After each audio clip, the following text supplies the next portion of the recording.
আকস্মিক বন্যায় প্লাবিত হয়েছে নোয়াখালী, ফেনী, কুমিল্লা, হবিগঞ্জ সহ বিস্তীর্ণ এলাকা। অসহায় মানুষগুলোর আর্তনাদ আমরা শুনতে পাচ্ছি। পথ ঘাট, খাল, বিল শুধু পানি আর পানি। গবাদি পশু ভেসে গিয়েছে। অনেক মানুষকে আমরা হারিয়েছি এই বন্যায়। আমরা গভীর সমবেদনা জানাই এইসব বন্যাপীড়িত মানুষদের জন্য। আসুন আমরা যারা আছি সবাই একটু সচেতন হই। চলুন না আমরা এই বন্যার্তদের পাশে দাঁড়াই। যার যা আছে সেগুলো নিয়ে চলুন। আমরাও এই বন্যাদের পাশে থাকতে চাই, তাদের পাশে থেকে তাদের সাহায্য করতে চাই। প্রিয় দর্শক, আপনাদের সবাইকে আমন্ত্রণ জানাচ্ছি গ্রিন ভিউ ক্লিনিক টেলিপ্রেসক্রিপশনের আজকের আয়োজনে। আজকে আমরা কথা বলবো বন্যাপীড়িত এলাকায় যে গর্ভবতী মারা আছে তাদের চিকিৎসা ব্যবস্থাটা কী হওয়া উচিত সেই বিষয়টি আমরা জানব। আমাদের সাথে আছেন প্রফেসর ডাক্তার লাইলা আরজুমান বানু। তিনি চিফ কনসালটেন্ট ল্যাবেড স্পেশালাইজড হাসপাতাল, ঢাকা। ম্যাডাম, আপনাকে স্বাগত আমাদের স্টুডিওতে। ধন্যবাদ। শুভ সকাল। ম্যাডাম, আপনি তো জানেন যে আমরা আসলে যে অবস্থার মধ্যে আছি দেশে, আকস্মিক বন্যায় কিন্তু ভেসে গেছে প্রত্যন্ত অঞ্চল, নোয়াখালী, হবিগঞ্জ। আমরা কিন্তু প্রতিদিন দেখি শুধু ঘরের ছাদ ছাড়া কিছু দেখা যাচ্ছে না, এবং যারা সাহায্য করতে যাবে, ওষুধ নিয়ে যাবে, তারাও কিন্তু পৌঁছতে পারছে না জায়গাটাতে, কারণ রাস্তাঘাট ডুবে গেছে। শুধুমাত্র আমরা দেখতে পাচ্ছি যে বিভিন্ন বাহিনীর সদস্যরা হেলিকপ্টার দিয়ে ছুঁড়ে ছুঁড়ে কিন্তু ত্রাণ দিচ্ছে। এখানে কিন্তু অনেক গর্ভবতী মারা আছে যারা এখন অবস্থান করছে। তাদের ক্ষেত্রে আসলে কি করা উচিত আপনি মনে করেন? ধন্যবাদ।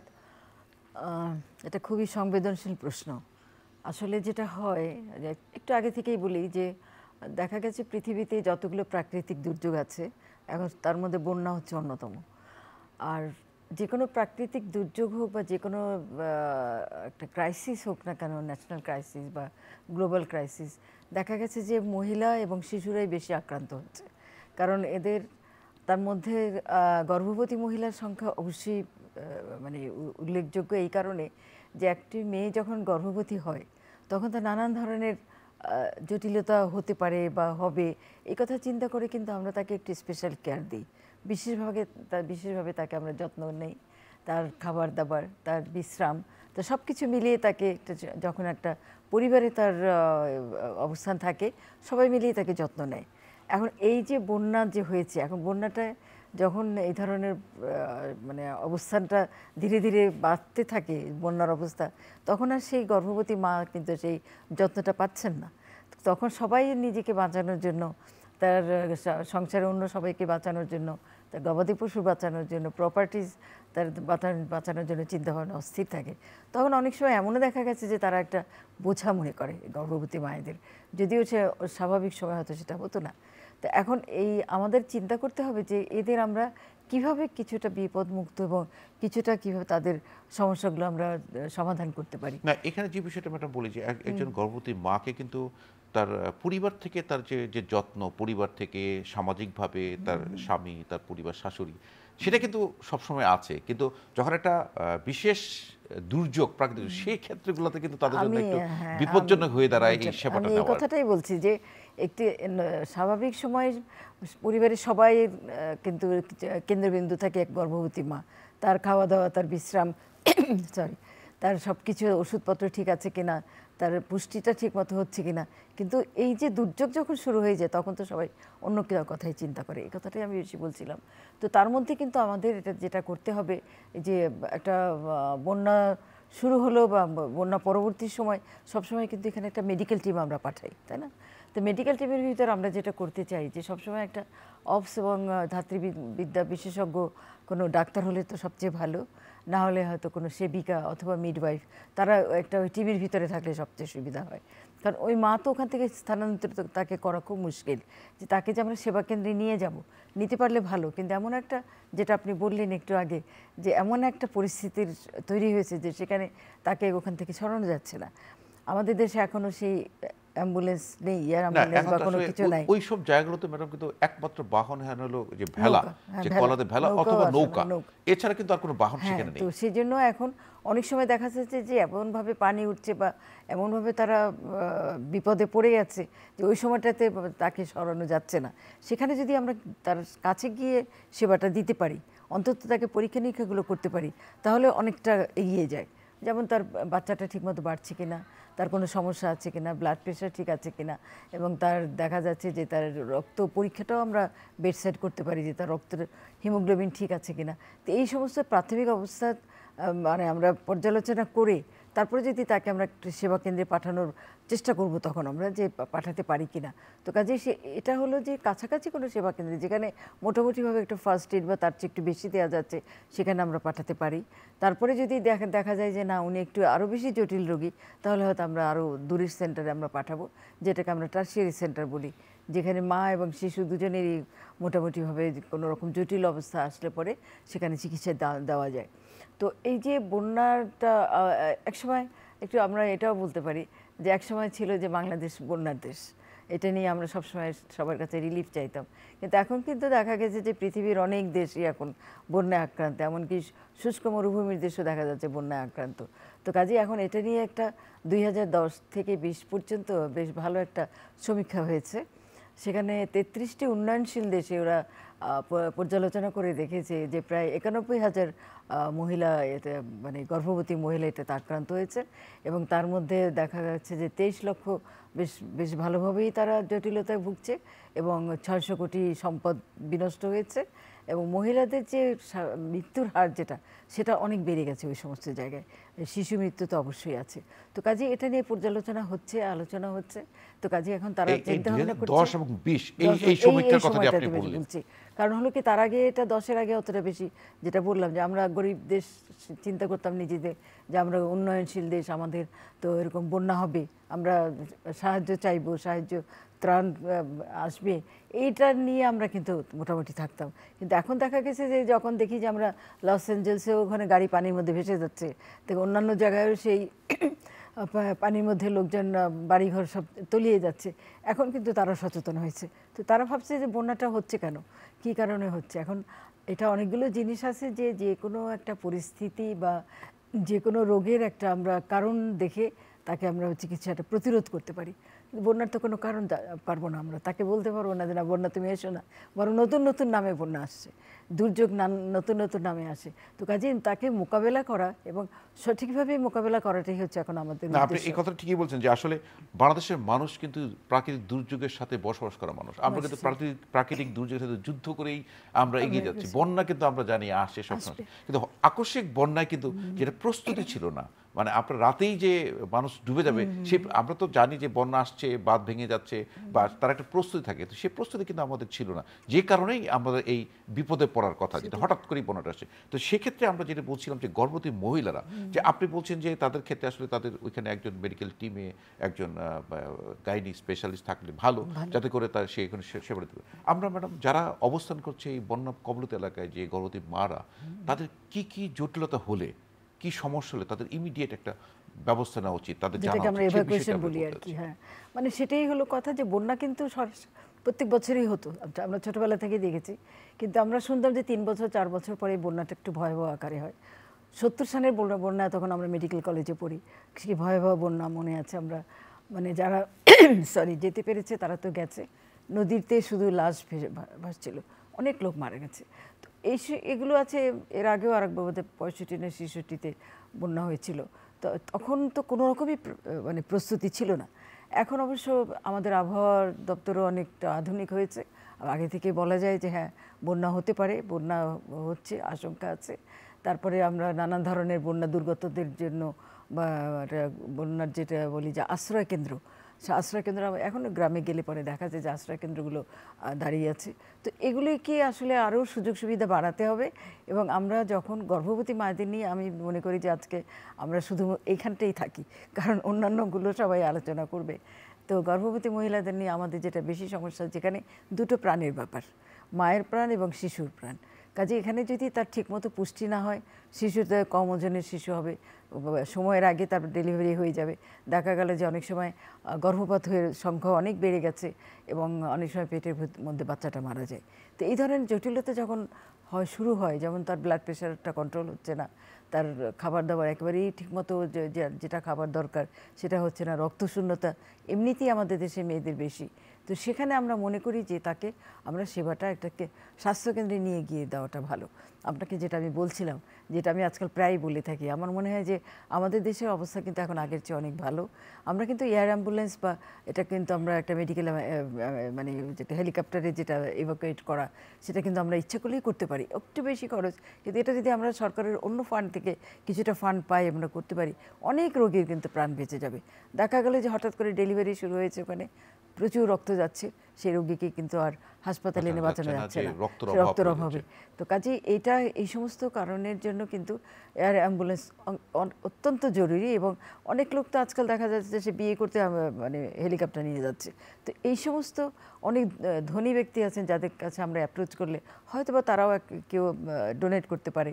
আমাদের সরকার যেটা পারেন তো পারে, কিন্তু সব কিছু তো সরকার করে দিবে না। আমাদের কিন্তু আমরা দেখছি যে এই যে বন্য এলাকায় আপনারা কিন্তু সেনাবাহিনী হেলিকপ্টার দেখছি, আমরা কিন্তু বিমান বাহিনী হেলিকপ্টার দেখছি, তারা কিন্তু হেলিকপ্টার থেকে অনেক মানুষকে উদ্ধার করছে এবং তারা ত্রাণও দিচ্ছে, সাহায্য দিচ্ছে। এটা কিন্তু সরকারি উদ্যোগ, কিন্তু আপনি যেটা বলছেন যে ব্যক্তি উদ্যোগেও কিন্তু এটা করা সম্ভব হয়, যে রোগীদেরকে যেন নেওয়া, যে একটা গর্ভবতী মহিলা তার ব্লিডিং হচ্ছে তাকে হসপিটালে ট্রান্সফার করা, সেই ক্ষেত্রগুলোতে এটা জরুরি অবস্থা, এটা ব্যবহার করা উচিত বলে আপনি মনে করছেন? আমি মনে করি যে এটা এখন আমাদের একটা নীতিমালার মধ্যে চলে আসা উচিত। যেমন পার্সোনালি আমি আমার ছোট বোনকে আমার গ্রামের বাড়ি থেকে হেলিকপ্টারে মাত্র 40 মিনিটে ঢাকায় নিয়ে চলে আসছে ল্যাবেডে।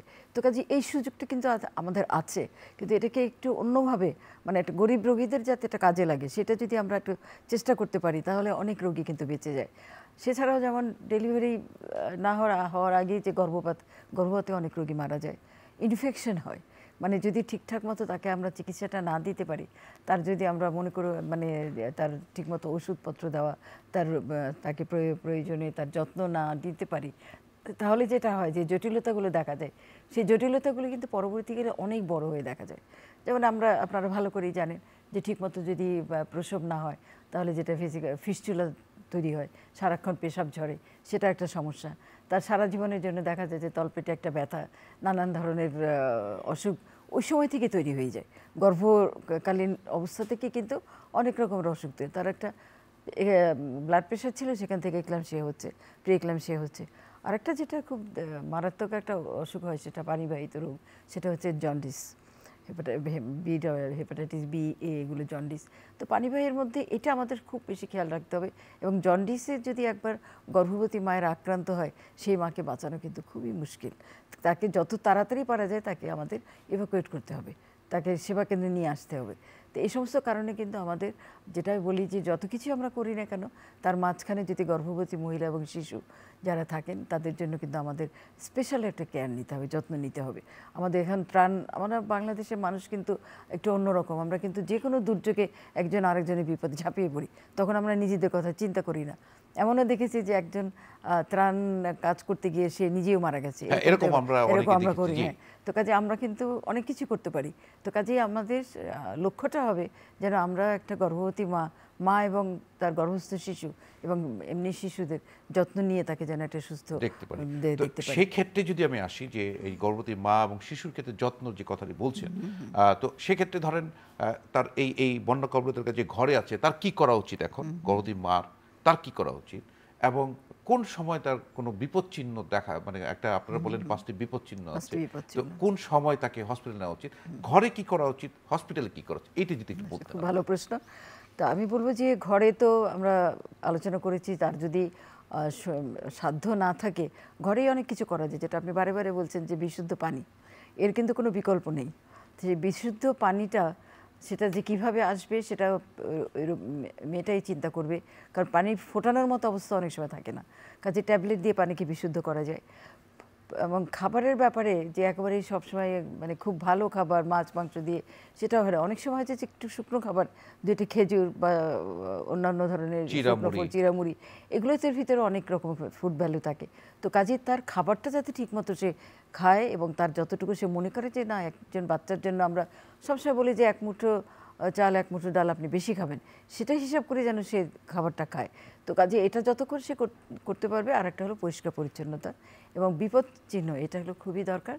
বিপদ চিহ্নের মধ্যে যদি তার খুব বেশি হাই ফিভার, মানে উচ্চ মাত্রায় তার যদি জ্বর হয়, জ্বর আসে, তার মাথা ঘুরে, অথবা যেটা ব্লাড প্রেশার বেড়ে গেলে যেগুলো হয়, মাথা ঘুরতে থাকে, মাথার ভিতরে চোখে ঝাপসা দেখে, তারপরে যদি হঠাৎ করে তার ব্যথা শুরু হয়ে যায়, যে কোনো সময় এটা হতে পারে, 3 মাস আগে থেকেই শুরু করে একদম ডেলিভারির আগ পর্যন্ত যে কোনো সময় তার ব্যথা হতে পারে, পানি ভেঙে যেতে পারে, রক্ত ভাঙতে পারে। তো এগুলো হচ্ছে বিপদ চিহ্ন। তো এই বিপদ চিহ্নের সময় তো আপনি স্বাভাবিক অবস্থায় আমরা যেটা করি সেটা হলো যে তার যারা অভিভাবক থাকে তাদেরকে আমরা বুঝিয়ে রাখি যে এই বিপদ হলে আপনারা সচেতন হবেন। আর ওই সময়টাতে অনেক সময় দেখা যাচ্ছে যে অভিভাবক হয়তো অন্য আরেক জায়গায় চলে গেছে, বা কোনো মেয়েটি হয়তো ঘরের মধ্যে একা, অথবা একজন আছে, কিন্তু তাকে তখন এটা একদম ইমার্জেন্সি বেসিসে ওখান থেকে তাকে কিভাবে সরানো যাবে সেটা হসপিটালে শিফট করতে হবে। সেটা নৌকো দিয়ে হোক বা ভেলা দিয়ে হোক না কেন। আমাদের একটা সুবিধা আছে যে হ্যাঁ, বন্যায় তো পানি আছে, কাজে পানি নৌকো চলতে বা ভেলা ভাসাতে কোনো সমস্যা নেই, কিন্তু কাজে একজন অভিজ্ঞ 2-1 জন লোক নিয়ে যেন আমরা হাসপাতালে তাকে পাঠাতে পারি, যারা রক্ত দিতে পারে। অনেক সময় রক্তের প্রয়োজন হয়, তার কাজে টাকা পয়সা যদি বেশিরভাগই এদের কাছে টাকা পয়সা থাকে না, তো সেটা আমাদেরই ব্যবস্থা করতে হবে।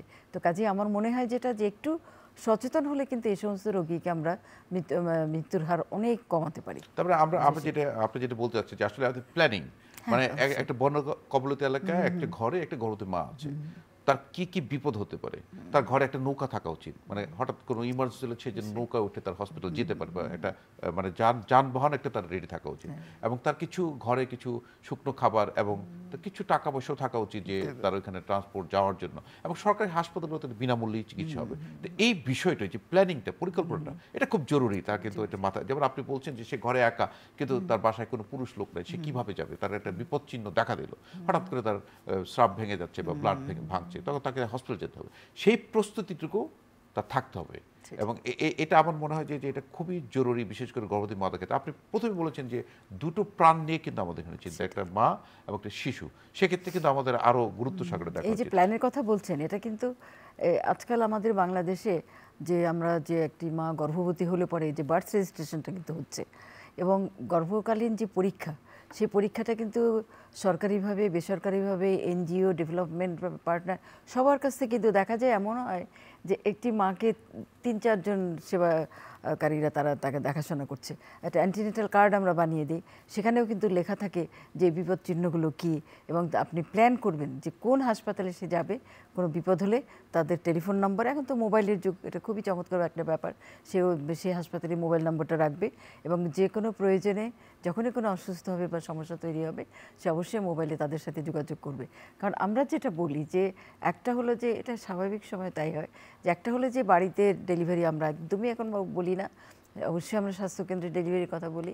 আর একটা হলো যে যানবাহন, এটা খুব চমৎকার একটা দেখে আসছিলাম আমরা ইন্ডিয়াতে, অনেক দূরে নাগপুরের একটা অত্যন্ত গ্রামাঞ্চলে। ওরা ওই করে কি একটা যে ওদের কি বলে যে মেইন যে থাকে আর কি, পঞ্চায়েত। হ্যাঁ হ্যাঁ, তো পঞ্চায়েত এগুলো ব্যাপারে খুবই, সে একটা গাছের নিচে হয়তো একটা গাড়ি বা মহিষের গাড়ি বা যে কোনো গরু গাড়ি একটা একদম সবসময় বাধা থাকে। এটা হলো গর্ভবতী মহিলাদের জন্য, মানে যে কোনো সময় হোক না কেন সে ওই গাড়ি নিয়ে এসে যাবে, এবং সে জানে যে ওইখানে একটা গাড়ি আছে। তো এই জন্য এই ধরনেরটা বন্যার সময় এতটা প্ল্যান না করতে পারলেও এটা প্ল্যান করা কোনো কষ্ট কিছু না। তো কাজে আমাদের যেন যানবাহনে কোনো সমস্যা না হয়, এবং রাস্তায় যেতে যেতে যেন মহিলার তার ক্ষতি না হয়ে যায় বা মারা না যান, সেই ব্যবস্থাগুলো আমাদের করতে হবে। সে আগে থেকে ঠিক করে রাখে যে তার ব্লাড গ্রুপের, সেম ব্লাড গ্রুপের লোকজন আছে, যেটা আপনি বললেন যে টাকা পয়সা অবশ্যই চেষ্টা করবে। তবে আমাদের যেগুলো সরকারি স্বাস্থ্যকেন্দ্র, সেখানে তো টাকা পয়সা প্রাথমিক অবস্থায় বিনামূল্যে হয়। তবে কিছু ওষুধপত্র যেগুলো সে রেগুলার খেত, সেই ওষুধপত্রগুলো তাকে চালিয়ে যেতে হবে। যেমন ব্লাড প্রেশার ওষুধ সে খাচ্ছে, এখন এই বন্যার মধ্যে হিসেবে আটকা পড়ে গেছে, কিন্তু ব্লাড প্রেশার ওষুধটা তাকে রেগুলার খেতেই হবে, না হলে হয়তো দেখা যাবে যে এক্লামশিয়া, প্রি এক্লামশিয়া হয়ে গেল। তো এই সমস্ত ব্যাপারে আয়রন ট্যাবলেট, ক্যালসিয়াম যেগুলো আপনাদের, এগুলো তো স্বাভাবিক নরমালি দিচ্ছি আমরা, আয়রন ক্যালসিয়াম সেটা আমরা নরমালি দিচ্ছি এবং দেওয়া হচ্ছে।